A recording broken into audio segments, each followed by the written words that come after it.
Voilà, donc c'est un frère, c'est un grand ami à moi. Donc il n'est plus à présenter. Voilà, le pasteur Vidal, c'est ça, hein? Il n'est plus à présenter. Voilà, et je crois que cette nouvelle année 2023, beaucoup de choses vont se passer. Voilà, quelque chose va se passer pour la gloire de l'Éternel Dieu des armées.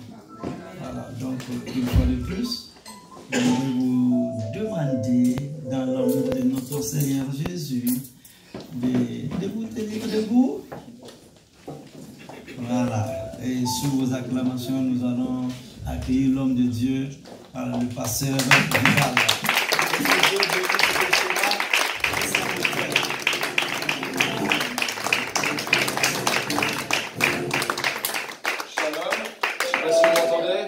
C'est bon? Est-ce que vous m'entendez bien? Oui. J'ai un petit peu moins de voix que la dernière fois, donc j'ai besoin que le micro... Je vous fais confiance. Hein. On a tout un programme aujourd'hui. Ah là, c'est bien comme ça. Ah, là, c'est bien. Et en plus, je peux bouger. Oh là là. Ah, vous m'avez béni là, merci. Il y a un petit écho, mais ça va, non, c'est bien. C'est bien. Ok, super. Je vous redis bonjour, parce que je suis vraiment content d'être ici. Shalom. Shalom. Shalom. Shalom. Merci en tout cas, moi c'est vrai que c'est la famille ici. Comme je disais tout à l'heure à mon frère Israël, c'est la Mishpora. Mishpora en hébreu ça veut dire famille. Et c'est vrai que j'ai commencé à prêcher ici en France, dans cette église. Avant je prêchais que en Angleterre, en Grande-Bretagne. Et c'est la première église où j'ai vraiment, voilà, et ça a démarré, si vous voulez, mon ministère en France. Et donc ça commence avec vous, et j'oublierai jamais ça. Ça restera toujours dans mon cœur. Et si un jour je me retrouve aux quatre coins du monde, je continuerai de dire que ça a commencé à Bethel Centre, à HR, pas loin de Poissy, avec Israël, avec toute la famille. Josué, Valérie, tout le monde. On se connaît bien maintenant. Et je voulais commencer par dire un petit mot sur Pasteur Israël. Voilà, il n'est pas au courant de ce que je vais dire, donc il a un peu peur. Ne vous inquiétez pas, je crois que ça va bien se passer, je vais le bénir. Alors, on a tout un programme aujourd'hui. Hein. J'ai reçu vraiment du Seigneur qu'on allait prier pour la guérison. Donc, ce n'est pas quelque chose que j'ai fait les autres fois. On va parler de Matthieu 14. Donc, on a tout un programme. Hier, en préparant le Seigneur, j'ai eu l'impression que le Seigneur me parlait et est venu un petit peu chambouler le programme. Donc je vais essayer de faire le plus vite possible, on a pas mal de choses à se dire. Et donc c'est vrai que votre pasteur, Israël, il a l'habitude de prier avec passion, avec ferveur, avec puissance. Mais des fois, je ne sais pas si vous portez vraiment attention à ce qu'il dit. Je suis venu avec ma femme et mes enfants. Et Israël, pasteur Israël, ne connaissait pas ni ma femme ni mes enfants. Il n'a pas partagé avec eux, ils n'ont rien échangé. Il ne les connaissait pas. Vous avez vu dans la Bible, il y a ce merveilleux don de Dieu, ce fruit de l'Esprit Saint qui s'appelle la parole de connaissance. Vous savez tout ce que c'est qu'une parole de connaissance. C'est quand vous n'avez pas l'information, mais l'Esprit Saint vous la donne.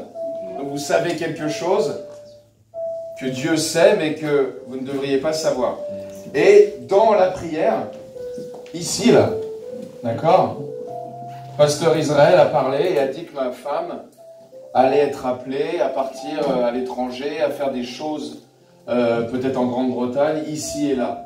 Il n'avait aucune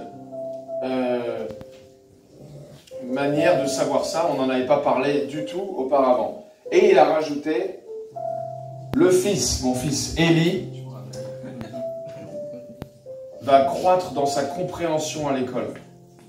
Il va mieux comprendre, il va mieux recevoir les informations qu'on lui donne à l'école et ça va transformer sa vie scolaire. Ma femme a entendu ça, elle a noté sur un petit bout de papier, elle a gardé ça au creux de son cœur. Ma femme a eu ce qu'on peut appeler une promotion, en tout cas c'est pas au niveau financier pour l'instant, mais c'est responsabilité. Elle va être amenée à voyager plus, elle va être amenée à avoir une sphère d'influence plus importante. Elle va partir en Grande-Bretagne, exactement comme Pasteur Israël l'avait dit. Alléluia. Amen. Et accrochez-vous pour la suite. Mon fils, il avait une moyenne générale l'année dernière. partait entre 9, 10, au mieux 11 sur 20. Il n'a pas pris de cours particulier, il ne s'est rien passé de spécial. Rien d'extérieur, on n'a pas payé qui que ce soit pour lui donner des cours particuliers, absolument rien. Il y a juste une prière. Aujourd'hui, il a une moyenne générale de 18.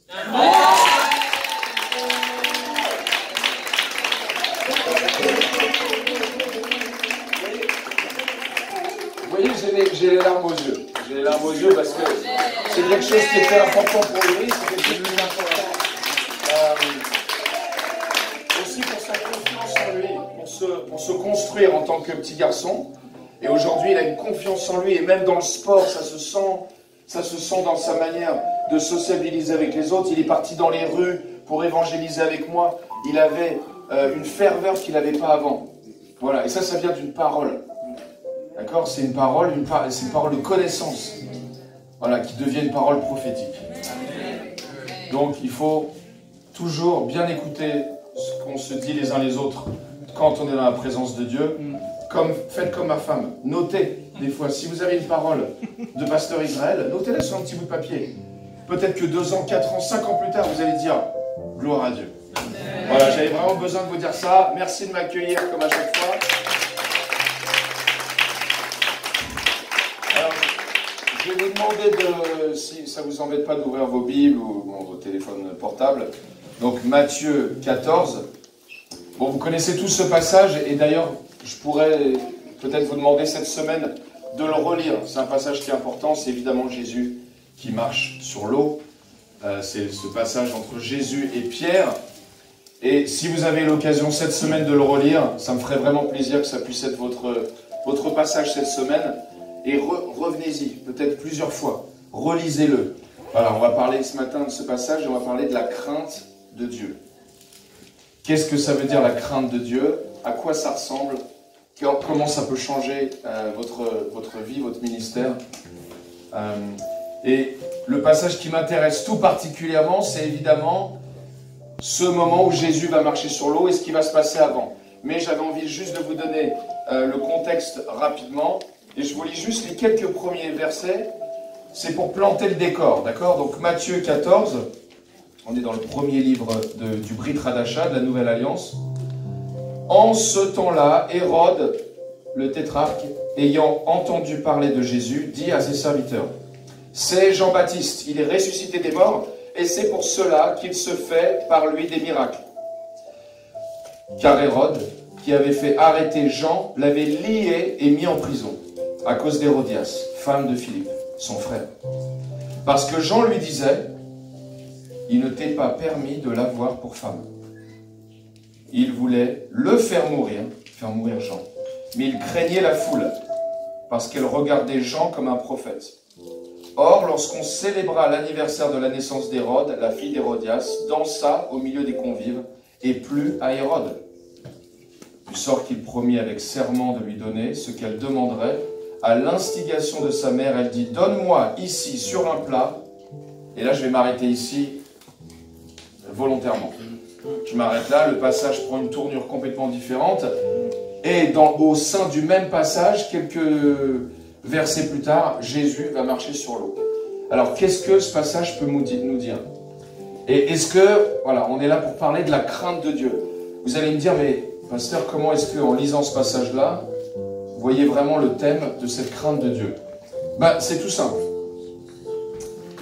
Déjà, cette crainte de Dieu, on voit que Jean, alors Jean, son prénom, tout à l'heure, dans la louange, vous disiez Yeshua pour Jésus. Vous savez tous que Yeshua, voilà, c'est le nom hébreu de Jésus. Alors Jean, c'est évidemment un nom qu'on lui a donné après, il s'appelle Yohanan. Voilà, moi j'ai des origines lointaines juives. Yohanan, c'est le prénom de Jean. Alors, il a un rôle un peu pastoral, vous voyez? Le pasteur, il a des fois des paroles de connaissance, des fois il est dans la compassion et l'amour, et des fois le pasteur, il doit aussi vous reprendre. C'est pas le moment le plus sympathique pour un pasteur. Et là, Jean, Yohanan, il se présente vraiment comme un pasteur.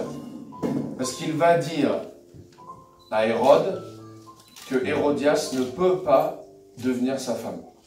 Alors, on n'a pas, dans un grand... on n'a pas vraiment tous les détails qui viennent expliquer que Jean a cet avis sur Hérodias, qu'il ne fait pas confiance à Hérodias et qu'il sent qu'un mariage avec Hérodias serait une très, très mauvaise nouvelle. Ça ne doit pas se produire. On ne sait pas exactement les raisons, par contre, on sait qu'il a eu le courage de dire à Hérode, s'il te plaît, ne fais pas ça. N'épouse pas Hérodias. Ça, pour moi, c'est déjà un signe que Jean, et c'est pas un scoop ce matin, hein, Jean a la crainte de Dieu. Il a cette crainte de Dieu. Sinon, il n'aurait pas pris sur lui d'aller voir Hérode et de faire ce qu'il a fait. Vous savez, des fois, quand on est dans le pastorat comme ça, on est dans l'amour, on est dans la compassion, et à des moments, on doit dire des choses qui ne sont pas forcément très agréables.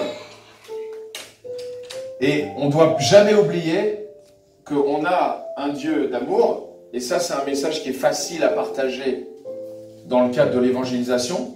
Il n'y a aucune difficulté à partager l'amour de Dieu. Moi, c'est ma spécialité, c'est ça que j'aime faire. J'aime partager le royaume de Dieu, l'amour de Dieu, aimer mon prochain, ne pas juger la personne quand je lui parle de Jésus, l'aimer. Par contre, il y a quelque chose qui est toujours un peu plus difficile pour nous tous. C'est de parler de la sainteté de Dieu. Dieu, il est amour, mais Dieu, il est saint. Et c'est marrant, la partie sur la sainteté, ça pose toujours beaucoup plus de problèmes aux gens dans la rue. Et je vais vous expliquer pourquoi, mais je pense que vous l'avez déjà compris. Quand on dit Dieu t'aime, c'est passif. Dieu t'aime, c'est un fait. Tu es aimé. Mais quand tu es aimé, tu n'as rien à faire. Par contre, quand on dit Dieu est saint, là, c'est actif. Ça amène forcément un changement de ta part. Être aimé, tu peux faire ça dans ton canapé. Ah, je suis aimé de Dieu, c'est facile. Par contre, Dieu est saint. Dieu est 3 fois saint. Alléluia. Tout à l'heure, on parlait du roi des rois. Alvenu Malkenu, notre roi, il est 3 fois saint. Et ça engage quelque chose de toi, de moi, de nous. On ne peut pas rester de marbre. Et donc, dans ce passage, Yohanan, Jean, il a cette révélation de Dieu. Il sait que Dieu est amour. Il sait que Dieu aussi, il faut le craindre. Hérode, à ce moment-là, avait peut-être quelque chose de similaire à la crainte de Dieu. Et ça, on a la preuve dans Marc 6, 20. Vous pourrez regarder ça plus tard. Mais Hérode nous explique qu'il considère Yohanan, Jean, comme juste et saint. Il le considère même comme un prophète. Donc il y a déjà un début de crainte de Dieu dans la vie d'Hérode. Pourtant, vous avez vu dans le passage que je viens de vous lire, il suffit juste qu'une jeune fille vienne danser un petit peu. Et là, on a tout qui s'écroule. Alors là, c'est un manque d'intégrité. C'est une fondation qui n'est pas là. Il n'y a pas la fondation. Elle n'est pas là. Et donc, cette crainte de Dieu, c'est juste des mots. Et des fois, je pense que vous l'avez tous vu, on a des hommes de Dieu ou des pasteurs qui parlent beaucoup, des beaux parleurs, voilà. Ils vont parler d'intégrité, ils vont parler de crainte de Dieu. Mais le fruit qui ressort de leur vie montre bien que c'est un mensonge. Et il y a d'autres hommes de Dieu qui écoutent la voix de Dieu dans l'humilité. Je pense à un en ce moment, mais je ne vais pas le citer parce que je ne veux pas le gêner. Il peut entendre la voix de Dieu, il peut même avoir une parole de connaissance. Voilà, et il sait très bien que ce qu'il fait dans l'ombre sera vu à la lumière.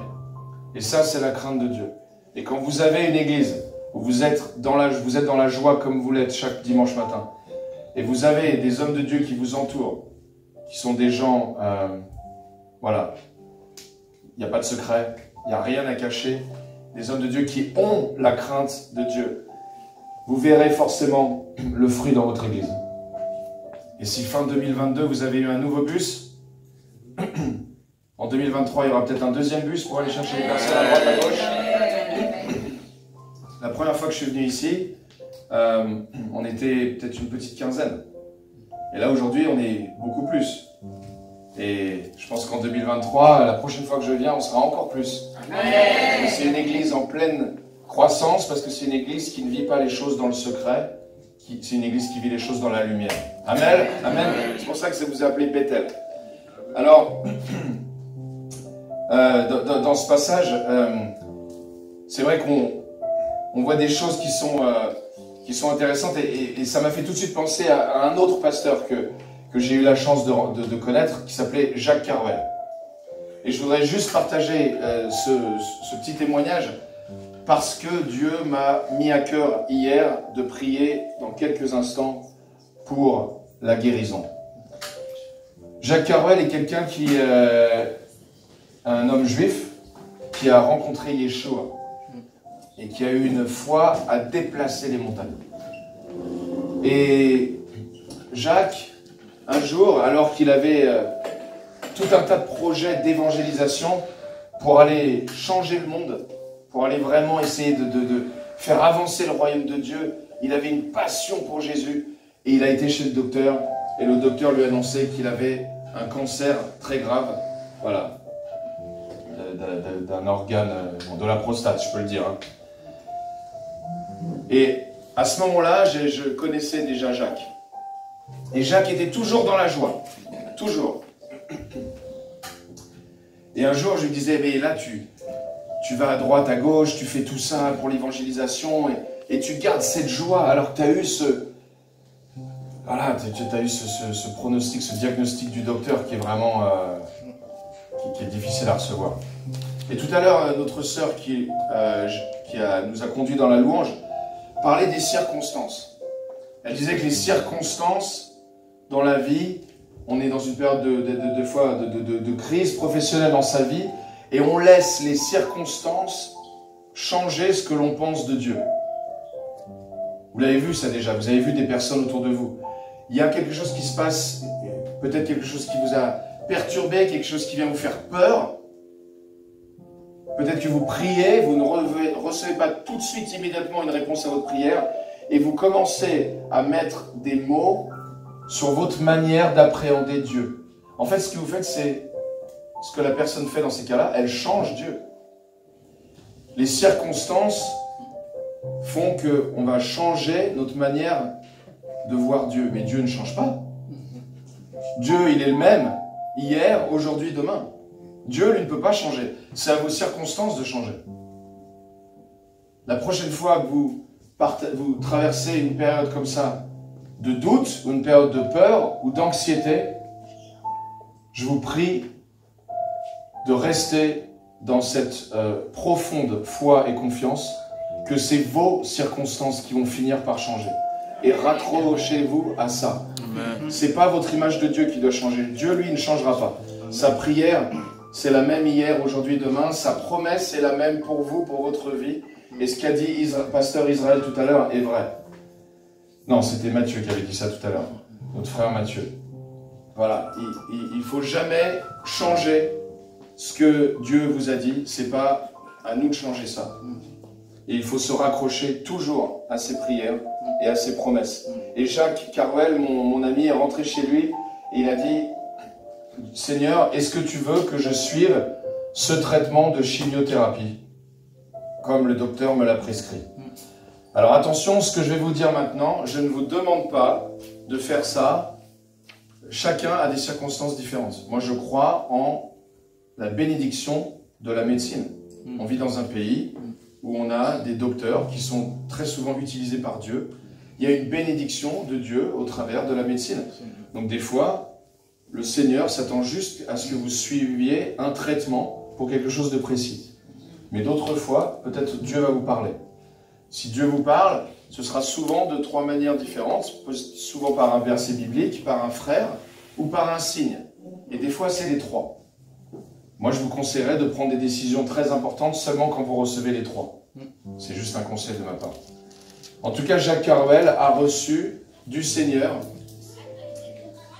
que ce ne serait pas au travers de la chimiothérapie qu'il recevrait sa guérison. Alors, il a ouvert sa Bible au hasard.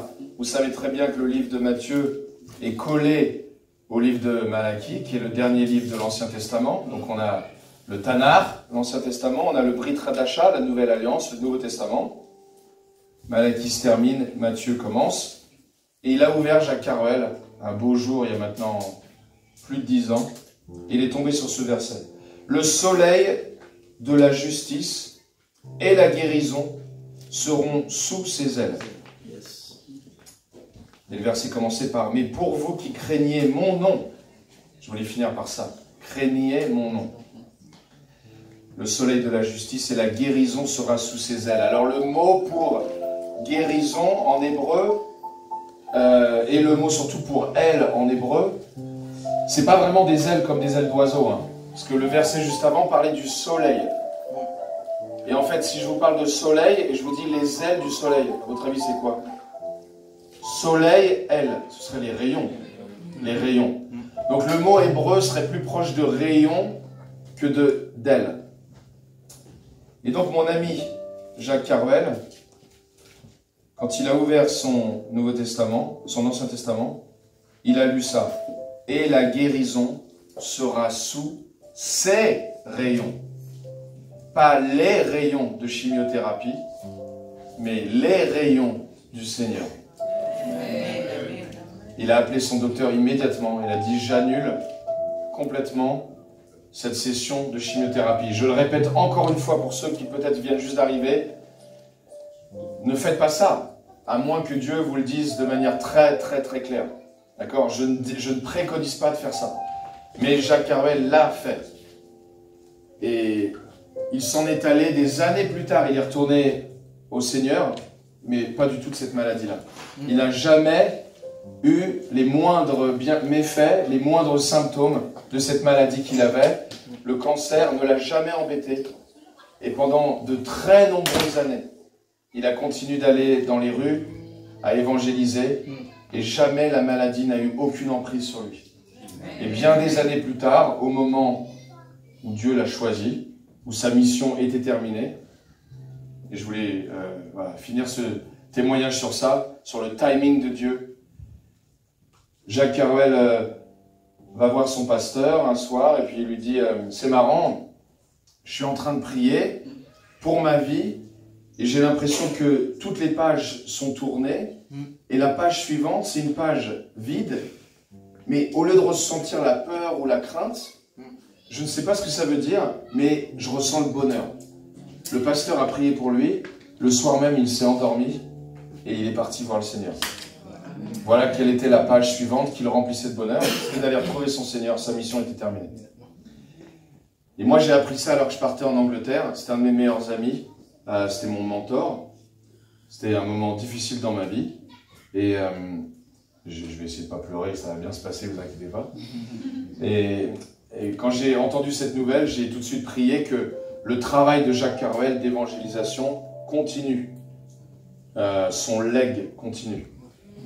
Et quelques jours plus tard, pendant ses obsèques, qui était un moment de joie, je rencontre son fils pour la première fois. Et son fils me dit « Ah Aurel, tu ne devineras jamais. » Il y avait un événement sur Paris avec Joyce Meyer. Alors, je ne sais pas si vous connaissez le nom. Bon, voilà.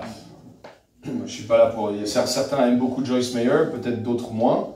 Moi, je bénis cette serviteur de Dieu. Je ne suis pas là pour dire quoi que ce soit, mais en tout cas, elle a un ministère puissant. Elle aide son prochain. Elle fait beaucoup de choses en Afrique, dans plusieurs nations africaines. Et ce jour-là, elle s'adressait à un groupe de plusieurs milliers de personnes. Joyce Meyer, c'est toujours... Voilà. Et à la fin, elle a fait venir un pasteur français qui s'appelle Éric Sellerier. Et Éric Sellerier, c'est juste une des célébrités françaises, une des personnes françaises les plus connues dans le monde chrétien. Celui qui a créé le site Top Chrétien. Donc Éric Sellerier monte sur scène à un événement de Joyce Meyer devant des milliers de personnes et il est ému. Et il dit, tout ce que j'ai fait dans ma vie, je l'ai fait parce qu'un homme un jour est venu me parler de Jésus. Cet homme s'appelait Jacques Carvel. Éric Sellerier, qui est l'une des célébrités les plus... Voilà, est venu au Seigneur par un homme de foi humble, simple, qui s'appelait Jacques Carvel, qui est mon frère, mon ami. Et ce soir-là, quand Éric Sellerier a dit « Maintenant, si vous voulez donner votre vie au Seigneur, levez votre main, venez devant, repentez-vous de vos péchés et goûtez à cette nouvelle naissance », plus de 2000 personnes ont donné leur vie au Seigneur. Voilà, ça a commencé avec Jacques Carvel, ça a commencé par un mauvais diagnostic du docteur, Et ça a commencé par un homme de Dieu qui dit non, non, non, non, ça c'est ce que le docteur m'a dit, mais qu'est-ce que Dieu m'a dit? Et dans cette histoire, Dieu a dit quelque chose complètement différent. Ça commence toujours par la crainte de Dieu. Jacques Carwell, il n'avait pas la peur du mot cancer. S'il avait vécu les années Covid, je pense qu'il n'aurait pas eu peur du mot coronavirus ou Covid. Par contre, il a peur du nom de Jésus. Parce que le nom de Jésus fait peur à tous ces maux, à toutes ces maladies. Jésus le Christ. On doit accepter l'amour de Dieu, mais si on n'accepte que la partie amour de Dieu sans accepter la partie sainteté de Dieu, on passera toute notre vie à côté de qui est Dieu. Alors, je vais essayer de faire vite, mais j'ai tellement de choses à vous dire ce matin, je suis tellement content d'être de retour avec vous. J'avais un autre petit témoignage rapide, mais plus tard dans le passage, Jésus marche sur l'eau, et vous avez vu la réaction de Pierre et des autres, ils ont peur. Alors là, je ne sais pas si il est vraiment question de crainte de Dieu. Hein, c'est plus la peur de voir quelqu'un, de faire quelque chose de complètement surnaturel qu'on n'a pas, on ne peut même pas imaginer. Notre intellect ne peut même pas concevoir qu'un homme marche sur l'eau sans perdre pied et plonger. Et est-ce que ça vous est déjà arrivé, en lisant ce passage, d'avoir l'impression qu'on est dans ces passages où Jésus est déjà monté au Père, ce Jésus en gloire qui apparaît ensuite? Est-ce que vous avez déjà eu l'impression, en lisant ce passage, comme s'il y avait un décalage, et c'est ce Jésus en gloire qui va revenir plus tard, après la résurrection, après sa résurrection, on a l'impression que c'est ce Jésus-là. Pourtant, il n'en est rien. C'est le Jésus qui vient de nourrir quelques minutes plus tôt, voilà, des personnes affamées, faire un miracle incroyable. C'est ce Jésus-là, pleinement vivant, qui est avec nous, qui marche sur l'eau, et on a l'impression d'avoir une de ces apparitions du Jésus en gloire. C'est tout simplement que Jésus de son vivant, la sainteté de Dieu, cette sainteté qui doit amener la crainte de Dieu, elle était sur lui exactement de la même manière, avant et après d'être en gloire. Donc vous pouviez rencontrer Jésus dans la rue, et juste un regard, juste sa présence, changer toutes vos circonstances. Et c'est pour ça qu'on a ce verset presque rigolo aujourd'hui. Il y a presque de l'humour. Ils ont l'impression de voir un fantôme. Et donc je voulais partager ce petit témoignage où un jour, comme je le fais souvent, je partageais l'évangile dans les rues. Et j'étais à côté d'une boîte aux lettres jaune. Vous savez, les boîtes aux lettres, ça part en France. Voilà, le facteur, etc. Et je suis juste à côté de cette boîte aux lettres. Et il y a un petit monsieur qui passe derrière moi, on va dire nord-africain, peut-être algérien ou marocain. Il passe derrière moi et il entend que je suis en train de partager l'évangile. Et là, il m'écoute parler pendant quelques minutes, il me regarde, et puis il vient me voir et il me dit « Est-ce que vous pouvez m'en dire un peu plus là sur votre Jésus ?» Alors j'ai l'honneur de lui partager l'évangile. Et ce facteur parisien me dit, est-ce que je peux vous parler 2 minutes, un peu à part, parce qu'il y avait le groupe, il y avait le reste du groupe de missionnaires. Et donc on se met un petit peu à l'écart, et là ce facteur musulman me dit ça. Ce que je vais vous dire maintenant, je ne devrais pas vous le raconter, je ne l'ai jamais dit à mes collègues de la Poste, parce que j'ai peur qu'ils se moquent de moi, mais il y a quelques temps, j'ai eu un grave accident de voiture et je suis mort. Cliniquement mort, cérébralement mort. Mort cérébrale, c'est quand le cerveau n'est plus irrigué. Après 3 minutes, vous êtes au niveau de mort absolue. Vous ne pouvez même pas imaginer quoi que ce soit. Vous ne pouvez pas faire de rêve, vous ne pouvez pas avoir d'hallucination, vous ne pouvez pas avoir de vision, vous êtes mort de chez mort. Excusez-moi de parler comme ça, mais c'est la meilleure manière d'expliquer ce que c'est que la mort cérébrale. Et il dit, c'est de se retrouver dans un endroit plus réel que la vie sur Terre. Un endroit bien plus réel que la journée la plus réelle que vous ayez pu passer dans votre vie. Et là, il s'est retrouvé devant un grand mur blanc. Et derrière ce mur blanc, il y avait une cité incroyable qui m'a décrit un peu comme, vous voyez, la Maison Blanche à Washington. Comme si c'était plein de maisons comme ça. Comme si c'était à perte de vue, à l'infini, des maisons magnifiques, un blanc immaculé et des couleurs incroyables. Et il y a une énorme porte physique. Il avait vraiment l'impression d'y être. Il essaie d'ouvrir la porte et la porte ne s'ouvre pas. Et il a entendu une voix lui dire « Je vais te laisser une seconde chance de me trouver. » Et là, il me dit, je vais partager mon prénom, il me dit « Aurel, qu'est-ce que ça veut dire? J'ai jamais pu raconter cette histoire. Qu'est-ce que ça veut dire? J'ai jamais osé, j'ai peur que les gens me prennent pour un fou. À ton avis, qu'est-ce que ça veut dire cette histoire ?» Je lui dis « Permets-moi de te dire en toute humilité, mais on devait se rencontrer aujourd'hui. Parce que le Père t'a parlé. Le Père, il t'a donné une nouvelle chance de trouver la clé. Et la clé, c'est Yeshua, c'est Jésus. Il n'y en a qu'une seule. Et Jésus, il est la clé, il est la porte, il est le couloir pour y aller, il est tout. Et tu as besoin de chercher ce Jésus, c'est cette seconde chance qu'il t'est laissée. Il m'a laissé prier pour lui. Il était très touché. Et en retournant dans sa petite camionnette jaune, il m'a dit, je vais prier pour que Dieu se révèle à moi et que je trouve cette clé en Jésus. Et quand il est parti, j'ai su. C'est pas juste la foi ou... Voilà, j'ai su que j'allais le revoir un jour. Je sais que vous allez le rencontrer un jour. Je sais que ce pasteur, je pense que peut-être... Ce facteur, excusez-moi, il est aujourd'hui un frère en Christ. Et je pense qu'aujourd'hui, il sait ce que c'est que d'avoir la crainte de Dieu. On ne peut pas juste vivre sa vie comme ça, on doit trouver Jésus, on doit trouver cette clé, on doit avoir la crainte de Dieu pour qu'au moment opportun, on puisse rentrer dans ces rues pavées d'or, avec ces couleurs qu'on ne connaît pas, ces notes de musique qu'on va découvrir, ces parfums qu'on découvrira un jour, et regarder dans les yeux ce Jésus, et découvrir enfin ce que ça veut dire qu'un Jésus plein d'amour, et un Jésus 3 fois saint. Alors j'avais encore d'autres choses à vous dire, mais comme je voulais passer, je ne sais pas comment au niveau du temps, on est bien. Parce que c'était bien de passer vraiment un temps dans la prière, comme j'ai reçu ça. Donc je vais passer quelques points, et puis peut-être quand je reviendrai, je pourrais... Voilà, j'avais prévu tout un tas de choses sur Matthieu 14, mais quand vous sentez que Dieu peut-être vous dit quelque chose, il faut obéir. Et j'ai senti hier qu'il nous demandait ce matin de prier. Alors, avant de...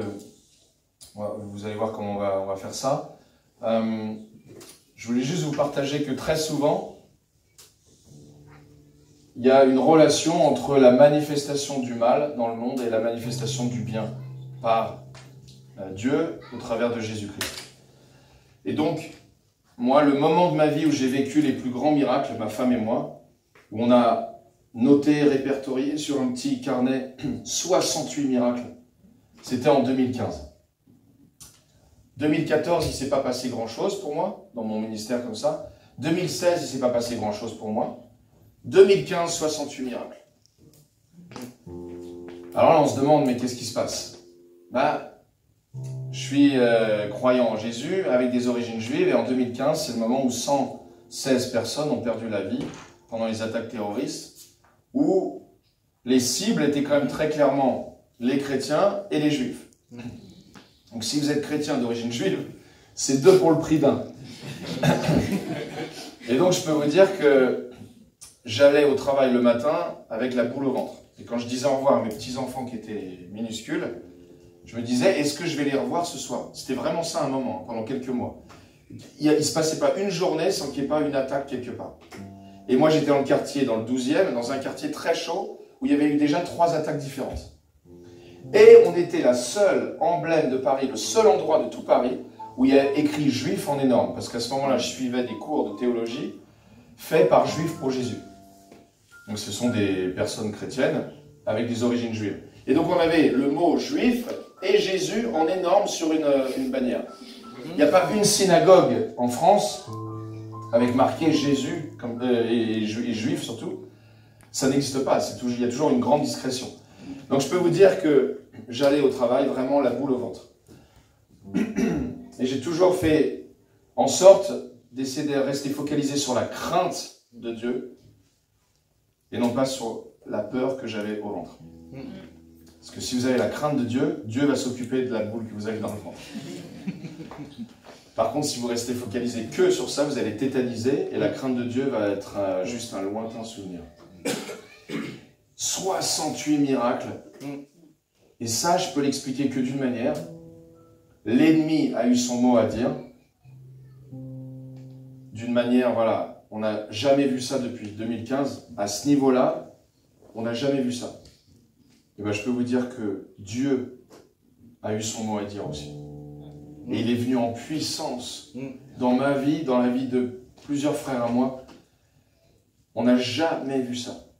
Plus votre niveau de persécution ou vos circonstances vous affaiblissent, plus vous pouvez vous attendre, si vous avez la crainte de Dieu, à voir un Dieu qui va venir dans votre vie dire « Attendez, j'ai mon mot à dire aussi ». Et quand ça devient très sombre, quand vous avez du mal à imaginer qu'au-dessus des nuages, il y a la lumière, quand c'est vraiment très très sombre, et que vous vous sentez seul, vous n'avez même plus envie d'aller parler à un frère, un sœur ou à votre pasteur, c'est cette crainte de Dieu qui va vraiment vous permettre de voir ce qu'il y a au-dessus des nuages. Et je vous assure que vous savez très bien, c'est un fait météorologique, quelle que soit la tempête, même si elle est parfaite, il y a toujours au-dessus des nuages la même stratosphère et le même ciel bleu. Il en est de même avec le royaume de Dieu. Et donc aujourd'hui, on va prier et je vais vous demander de prendre de l'altitude avec moi, si c'est possible. On est physiquement évidemment tous ensemble ici et c'est bien, mais je vous en prie, chaque prière qu'on va faire, ne la faites pas comme étant ici, avec une vague espérance dans cette Jérusalem céleste qu'on verra un jour, mais imaginez que vous êtes déjà, parce que la Bible dit que vous êtes cachés en Christ. Vous vous rappelez de ce verset? Vous êtes cachés en Christ. C'est-à-dire, quoi qu'il arrive à votre corps, vous êtes cachés en Christ. Vous avez une version de vous-même protégée en gloire qui est réservée là-haut. Et l'Esprit Saint, c'est ce qu'on appelle en anglais le down payment. C'est comme si Dieu disait, il est à moi lui, elle est à moi elle. Voilà. Et donc aujourd'hui, quand on va prier, je vous demande de faire cette prière, non pas comme si vous étiez ici avec une vague espérance du ciel, mais comme si on y était déjà. Amen. On est déjà dans cette réalité où la maladie n'existe plus, où on est dans la présence du Seigneur, et où les maladies sont juste une manière de nous freiner à aller partager notre foi, pour que la famille soit encore plus nombreuse un jour. Alors j'ai reçu... moi je suis toujours très prudent avec ça, hein. Je reste toujours très prudent. Donc je pense avoir reçu. Je pense avoir reçu 2 choses. Et peut-être on peut fermer ses yeux pour ne pas gêner les uns et les autres.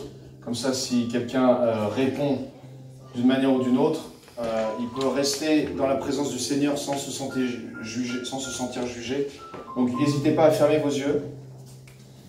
Et j'ai peut-être reçu 2 choses. Donc la première, ça paraît assez particulier, hein, mais c'est un manque de souffle, avec une incapacité à reprendre son souffle rapidement, comme quand vous avez une côte qui rentre dans le poumon, ou une côte qui a l'air de presser sur le poumon, et vous avez l'impression d'être un peu à bout de souffle. C'est plus que de la fatigue, c'est une sorte d'état vous êtes éreinté. Donc si une personne dans l'église a cette impression d'être à bout de souffle et de manquer d'air dans ses poumons, qu'elle puisse juste mettre sa main sur la partie qui fait défaut. Voilà. Mettre sa main sur... Voilà, très bien. Mettre sa main sur le poumon ou sur le côté gauche. Voilà, et je vais prier. Yeshua HaMashiach, Jésus le Christ. On est tous ensemble ici. Il n'y a personne qui prend une place au-dessus des autres. Il n'y a pas de piédestal. Il n'y en a qu'un qui est au-dessus de nous tous, c'est toi, le roi des rois. On est tous en bas, ici-bas, à genoux devant toi. Qu'on soit sur une estrade ou qu'on ne soit pas sur une estrade, on est tes enfants, les enfants de Dieu. Et on a tellement à apprendre. Et on te remercie pour la puissance du nom de Jésus. La puissance du nom d'Yeshua HaMashiach, par le sang qui a coulé à la croix. Tu as dit à la croix que nos infirmités disparaissaient,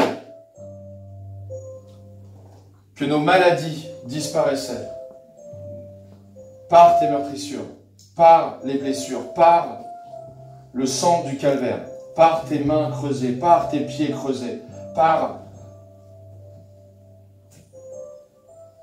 la lance du Romain dans tes côtes.